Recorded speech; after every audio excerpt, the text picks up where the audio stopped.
सदर शेखपुरा के इलाके जबरा मंडी में रोड पर कब्जा माफिया का दुकानों पर धावा। मुबैना तौर पर गन पॉइंट पर किराएदारों को सामान समेत बाहर निकाल दिया गया। संगीन नतायज की धमकियां, मुद्दई की हुकाम बाला से फ्राहमी इंसाफ की अपील।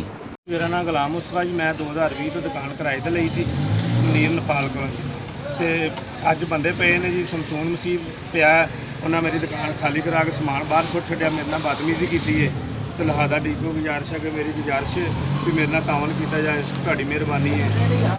ਸਰਕਾਰ ਸੁਬਹ ਦੁਕਾਨ ਖੋਲੀ ਇਹਨੇ ਆ ਕੇ ਡੇਰੇ ਤੋਂ ਬੰਦੇ ਆਏ ਨੇ 10-12, ਉਹਨਾਂ ਸਮਾਨ ਚੁੱਕਿਆ, ਸਟੇ ਦੀ ਕਾਪੀ ਹਰ ਸ਼ੈ ਇਹਨਾਂ ਨੇ ਵਹਾਈ, ਉਹਨਾਂ ਨੇ ਮੰਨੀ, ਉਹਨਾਂ ਚੁੱਕ ਕੇ ਸਮਾਨ ਬਾਹਰ ਕੱਢਿਆ, ਤਾਲੇ ਲਾਏ ਤੇ ਚਲੇ ਗਏ। ਕਬਜ਼ਾ ਜਿਨ੍ਹਾਂ ਦਾ ਵੀ ਹੈ, ਜਿਨ੍ਹਾਂ ਦਾ ਮਾਮਲਾ ਉਹਨਾਂ ਦੇ ਨਾਂ, ਉਹਦੇ ਸਟਾਮ, ਹਰ ਚੀਜ਼ ਉਹਨਾਂ ਦੇ ਕੋਲ, ਉਹ ਜਾਣਨ ਤੇ ਉਹ ਜਾਣਨ, ਇਹਦਾ ਕੀ ਗੁਨਾਹ। ਹੁਣ ਅਦਾਲਤ ਦੀ ਤਹੀਨ ਹੈ, ਅਦਾਲਤ ਹੀ ਕਰੇਗੀ ਜੋ ਵੀ ਕਰਨਾ। ਸਾਡਾ ਇਹਦੇ 'ਚ ਕੋਈ ਅੰਬਲ ਦਖਲ ਹੈ ਤਾਂ ਦੱਸੋ।